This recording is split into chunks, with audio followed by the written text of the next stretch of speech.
Hello, lovely friend. I am Dr. Mary Barson. And I'm Dr. Lucy Burns. And this is the Real Health and Weight Loss Podcast. Good morning, lovely friends. Dr. Lucy here. How are you?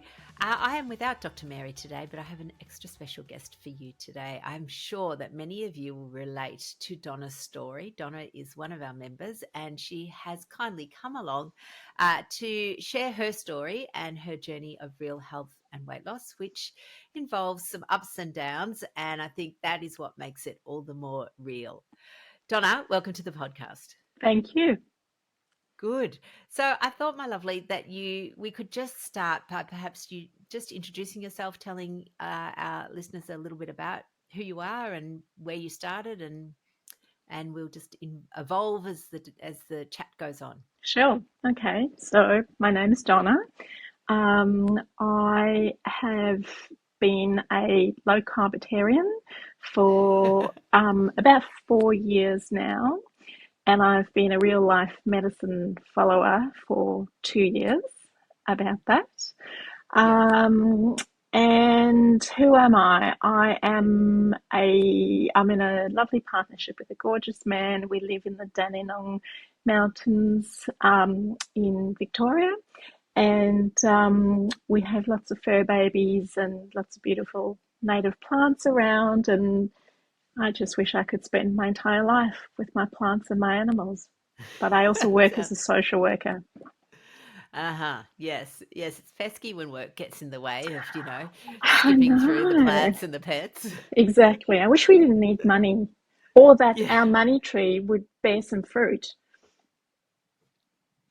Indeed. I think we all wish that.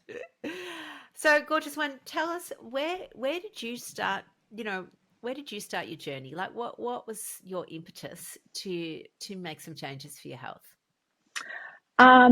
My start with low carb came very unexpectedly because I wasn't actually looking to do anything about my weight, despite the fact that I have struggled with my weight my entire life, or at least as long as I can remember. But it started when I went to go and see a GP who I was just kind of figuring out whether I thought he was the right GP for me. And I went to go and see him about something completely unrelated. And in the appointment, he asked me how I was feeling about my weight. And I told him my weight's always been an issue. And he introduced me to low carb. So that's where that journey started. I was very keen to do something about my weight. But where I got really, really serious was about, I don't know, maybe a year to 18 months after that. I discovered that I had a bit of an issue with blood pressure. And I was taught by this wonderful GP that I could actually adjust the blood pressure issue by losing weight and not have to go onto any medication. I loved that idea, and my goal was by my 50th birthday. So the plan was lose weight and you don't have to go onto blood pressure medication. I landed up having a fall in my backyard, and if anybody knows the Dandenong Gardens, they are really steep. I fell 4 meters. I rearranged my face on every plant on the way down, broke my fall with my forehead on our wooden deck, and landed up in hospital. And the first thing they did in hospital was they put me on blood pressure medication. And that was the absolute turning point. I was determined to get off this blood pressure medication, and my goal was, my 50th birthday present to myself is to get off this blood pressure medication. And I also knew I love the way that you framed that as a gift to yourself, that getting off medication is a gift. Yes, and it really is. Wow, is it ever? Yeah. And I knew, this is probably going to come up in a question anyway, but I knew that for me, and probably for most people, the issues with food and issues with eating are not nutritional, or it's not about energy or nutrition. It's about psychological stuff, and I've now said that I reckon 90% of what we put in our mouth is for psychology and 10% is for fuel and nutrition. Yeah, And yeah. I knew I needed to address the psychological aspect of it and went looking, and that's how I found real life medicine. Oh, yeah, yeah, yeah. Well, as you know, that's our thing we love. You know, what you eat is important, absolutely. And what you eat can absolutely change your health. You know, we always talk about food as medicine, but why you eat is actually the determinant. If you understand why you eat, then you can change what you eat. If getting on top of my health was and my weight was about just changing what I eat, then I could have done it easily with my GP like that. Or I could have done it with Weight Watchers, or I could have done it with the lemon detox diet, or I could have done it with any of the other things that I tried. But I knew, as a counsellor myself, that you can't be your own counsellor, you can't be your own Yes. therapist, and I needed to address the psychological side of things. Ah, amazing, amazing. So, do you think though that the tipping point then was the medication though, the getting put on blood pressure meds? Getting put on blood pressure medication was absolutely the tipping point, and that's what made me get serious about losing the weight. And what was the worry? Like, what were you worried about with the blood pressure? Well, I thought I'm only 49 and I'm Mhm. now on blood pressure medication. I'm so heavy that, so overweight that, um, I can't sit with my legs crossed like a lady because my Mm. thighs are too fat and I'm uncomfortable. Yep. I put off going for a walk with friends because I'm embarrassed how much huffing and puffing I'm doing. So yeah, realize, just finding myself in hospital with this absolutely swollen face. My eyes were swollen shut with contact lenses in them. They had to pull my eyes open to get the lenses out after 2 days. Yep. Yeah, a health, I guess it was a health crisis. It was a fall, and it was a fall because of a loose rock. It wasn't, a heart Yeah. attack or a stroke or anything like that. But yeah, emergency doctors and being whacked onto medication immediately. Yeah, It yeah. was a It's big fright. I was only 49. I felt like I've got a lot of years ahead of me, and my life is already pretty shit, yes. physically. And Yeah. I really wanted to turn that around. Yeah, that's interesting. I mean, we often describe that there's a trigger. Like people will, cruise along kind of knowing that they probably need to do something, but, maybe don't want to, or maybe feel like it's going to be too hard, or maybe kind of keep putting it off till, time's more perfect. And then there's a trigger, something that Hmm. goes, you know what, it's time. I've got to do something. You're the one who says when the pain of staying the same is greater than the pain of making the change, that's when you'll make the change. And Yeah. to all those friends of mine, I'm talking to you, who I wish you would just take on board what I've learned and make some changes. But obviously you haven't reached that pain threshold yet because you haven't made the change. But yeah, Yeah. you wish others could learn from your mistakes. They can't. They can only Well, learn from their own. yeah, but it's interesting because so many people, once they make the change and realize that it wasn't actually as hard as they thought it was going to be, often say, I wish I'd done it earlier. I wish I'd done this 5 years earlier, or I wish I'd done it 10 years earlier. So I think sometimes we think it's going to be much harder than it is. Hmm. So, yeah, I think that can be another way to look at it. And I always say to people, nobody ever, like, I don't have anyone who comes to me and goes, oh, I'm glad I waited 10 years to make this change. No, no one says that. Or no one ever comes and No. says, gee, I wish I'd waited later. Like, I wish I'd waited another 10 years. No one says that. So it's always interesting to note that when your brain goes, oh, I'll do it later, or I'll think about it, or it's all too hard, nobody ever regrets making the change. Nobody regrets making the change, but change is really frightening. Entering into a new anything is really frightening. And for me personally, I know that I'm very competitive against myself. Yes. And if I am going to do something, then I have to do it. I have to excel. I have to do it perfectly. It's interesting because we often find people have challenges when wanting to make changes. They are worried, as you mentioned, scared even. It feels particularly, and you sound a lot like me, Donna. The lemon water diet, the soup diet, the cabbage diet, Weight Watchers, Pritikin, Israeli Army diet was my first one. Then Scarsdale, all of those, and it just feels like you're going to you're just going to do another diet and fail again. I was um, I was really wondering how. I already knew that low carb was different because my GP had put me on it, and I'd had some success. And some of the amazing things right at the very, very beginning that blew me away, that I was not expecting, was that I started waking up before my alarm clock went off in the morning because my body had had enough sleep. Yes. And brain fog just disappeared. It was like I Yes. had no idea I was walking around with this brain fog. It was bloody unbelievable. Now I Yeah. forgot what your question was or your comment was that I was No, responding that's all right. to. About challenges and people's fears, Oh essentially. yeah, yeah.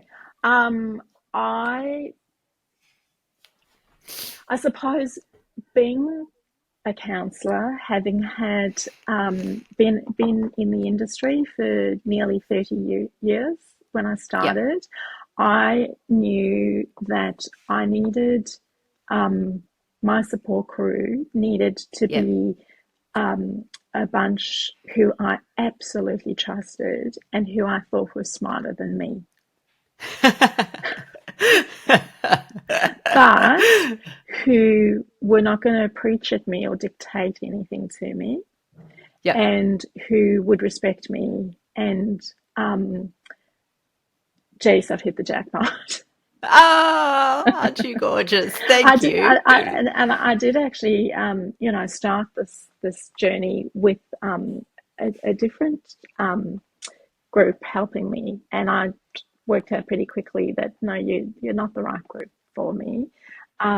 And it's for those reasons that I think it was that you guys have got the simple background of good old fashioned GP, Yes. um, but also women who had struggled. So yeah, the challenge. I think that was the greatest challenge for me. The challenge for me was I am a counsellor and I see through everybody's bullshit, and I Yes. needed people who could see through me, but who would not be the superior professionals. Yeah, that was my biggest challenge. That I needed the right coaches, and you and Mary have been unbelievable in that regard.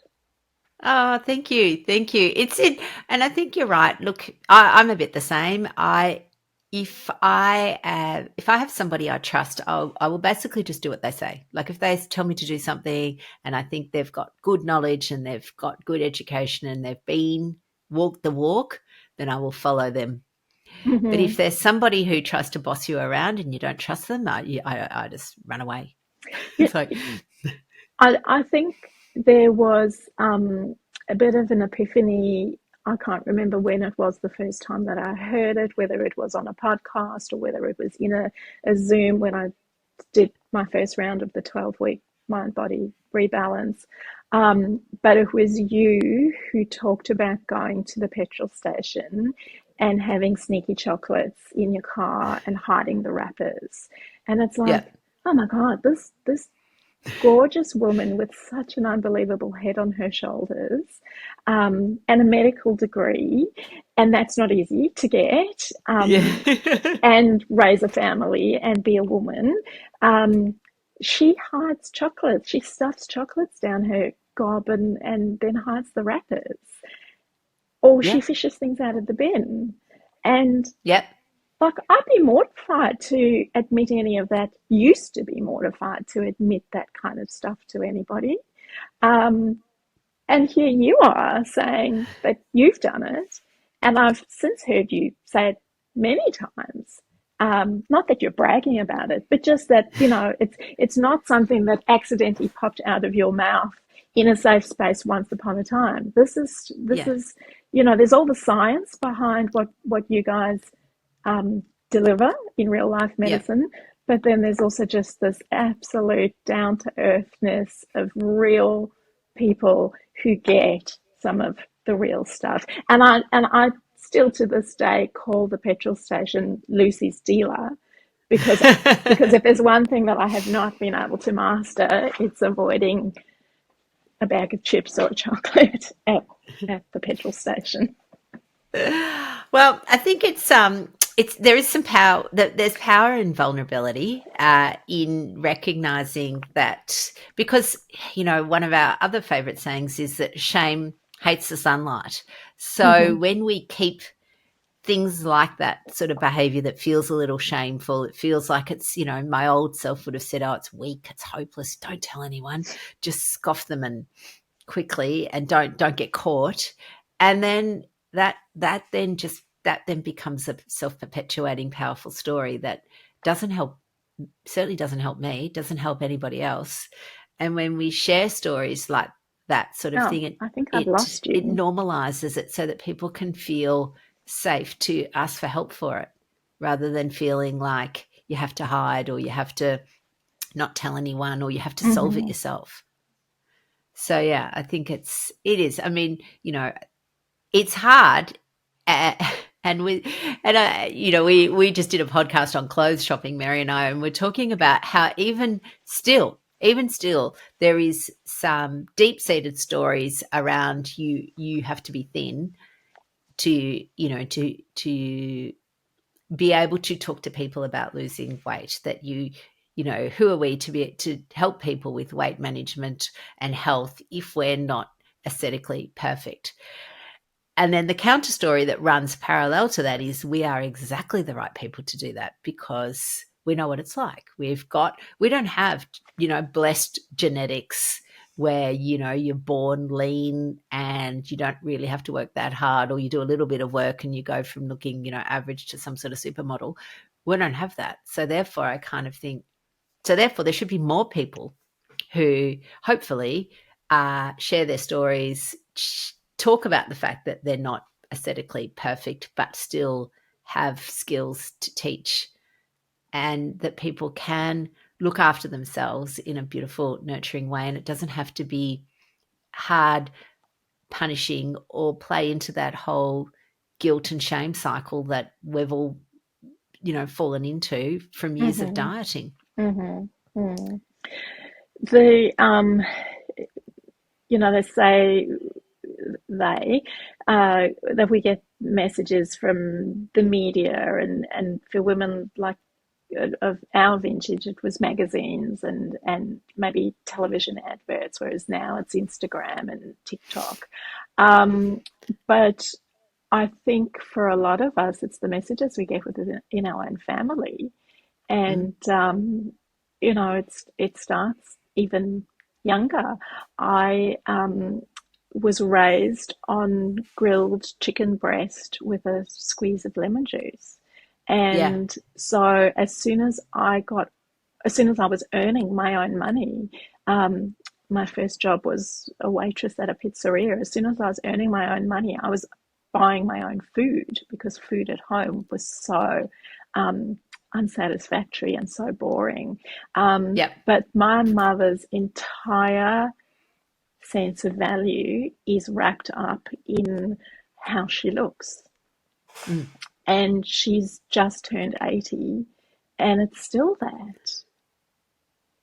And Yes. Yes. it's and so that's who raised me. That's the woman who raised me. That's the mirror to myself in my younger years.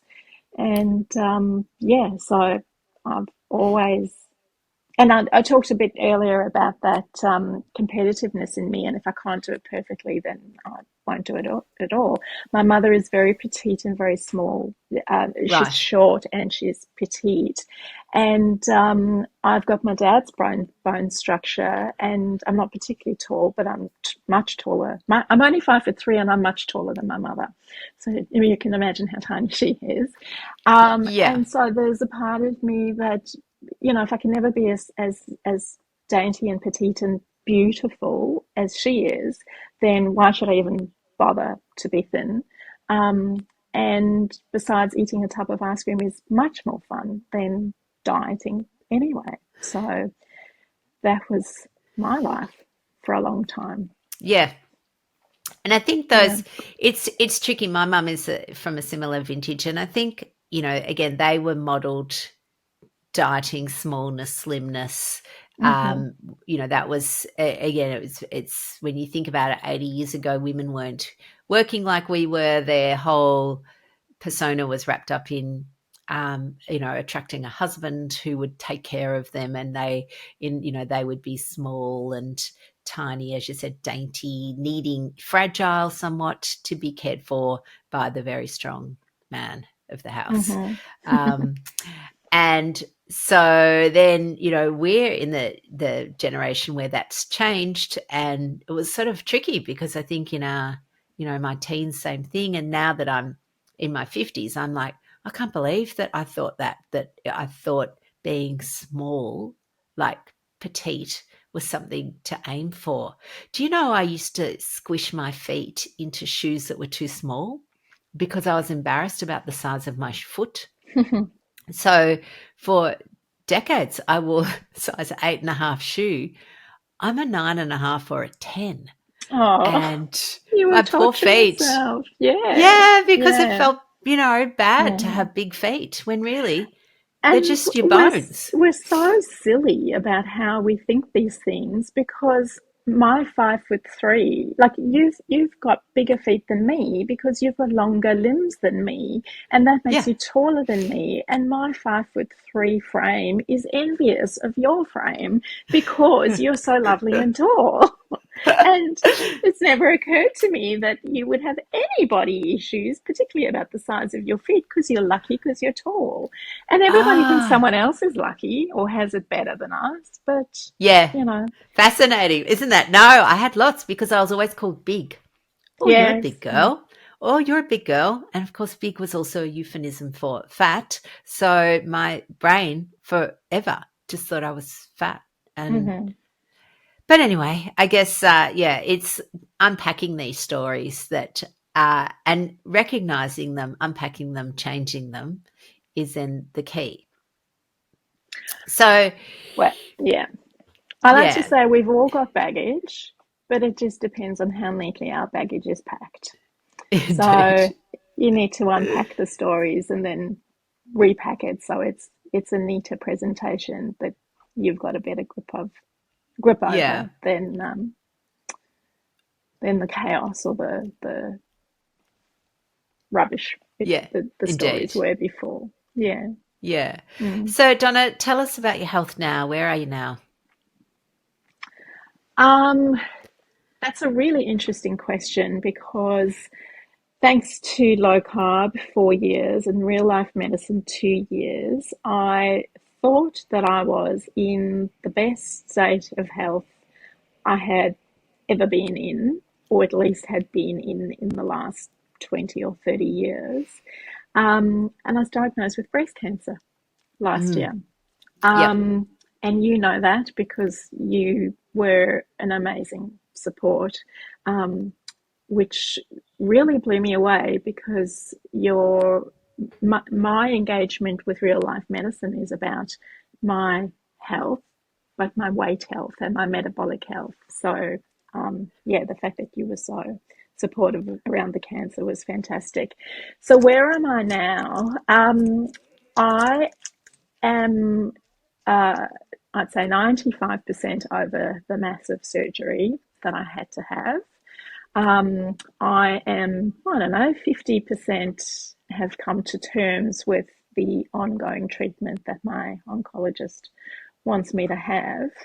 But I am 100% grateful, aware and grateful that if I had not been in the state of metabolic health that I was in when this diagnosis was made, then I think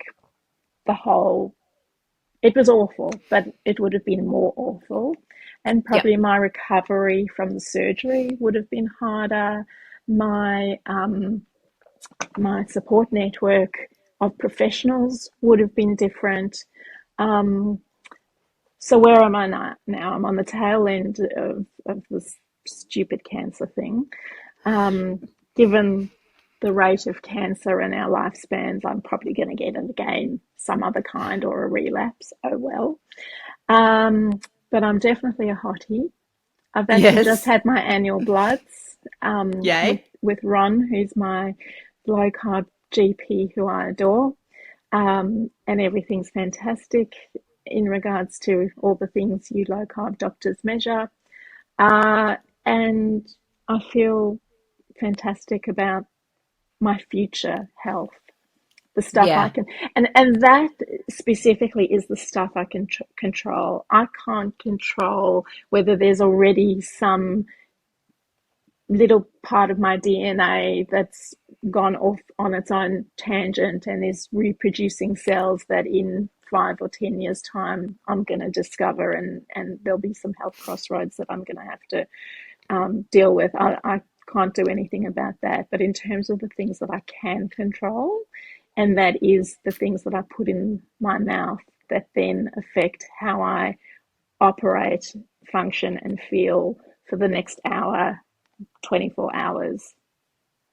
I can control all of that, and I feel wonderful. Most people, when they start a program, their weight's not neutral. They're climbing. So a year afterwards, they would have had another couple of kilos on, or another couple, or 5 or 10. And so they would be actually not just 10 kilos less than they are now, but often 20 kilos more than they are now, if that makes sense. Mm-hmm.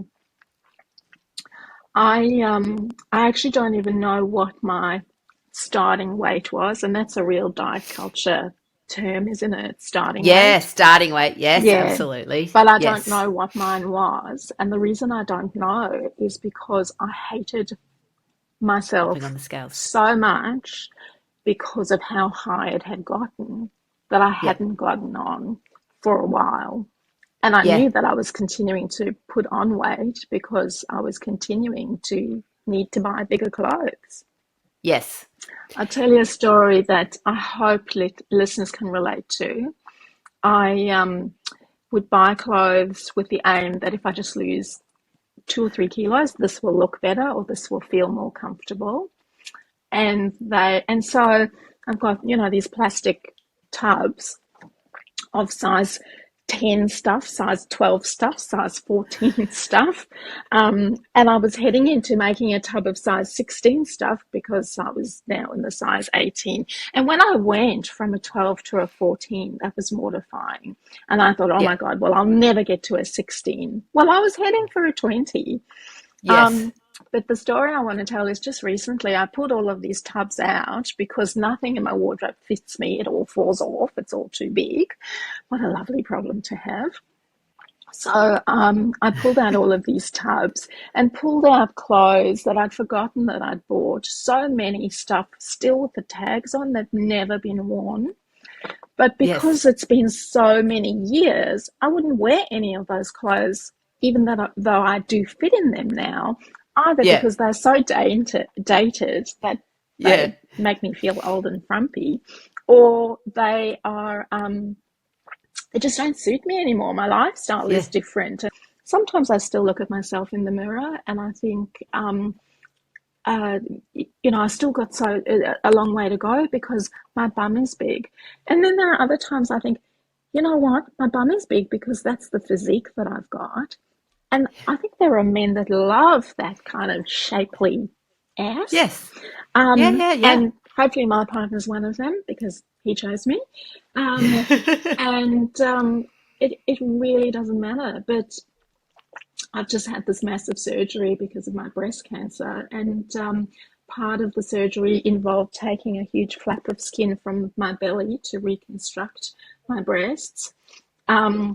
And it means that I get a tummy tuck. Well, I'd rather not have cancer and therefore not have the tummy tuck. But the Yeah. number of people who've said to me, "Oh my God, you look fantastic. Look how flat your tummy is." It's like I've uh, got this new credential of flat Yes. tummy. Most women in their 50s, unless they have a very athletic build, are not going to have a flat tummy, especially if they have carried babies in their Yeah. uterus. They are not going to have a flat tummy. So stop telling me that I am now worthy. Stop. You're not telling me I'm worthy, but you're saying to me, I look fantastic. The subtext of that is you're a better person now because you've got a Yes. flat tummy. You know what? I've got a flat tummy, but I've also got some massive scars. I've also got some horrible nerve damage. And I had to deal with cancer and spend 6 weeks on my back because I was so sore. It's like, no, the flat tummy is not a good thing. And then I put Yeah. on a You pair know of what though? jeans and I love my flat tummy. Again, it is so. It's that little bit that we're stuck in, aren't we? We're stuck in. You and I, women of our generation, are stuck in that conditioning that flat tummies are to be, something to aspire to. If you've got one, you're better than someone who doesn't have one. If you don't have one, then you're not as good as someone who does. And then while our intellectual brain knows that that's rubbish and not true, our conditioned brain goes, oh, could be a little bit true. Which is what Mary and I were, dealing With the with when we clothes went shopping. shopping with the clothes shopping. And so, again, it just comes back to that thing where we go, healthy on the inside, hotties. That is the aim, because at the end of the day, if you have a flat tummy, but you've got breast cancer, well, it's not, as you said, you'd rather not have your flat tummy and not have had to deal with breast cancer. Like, it's not a good trade-off. But yet, yeah, it's interesting still, just that navigating that little space. Mm-hmm.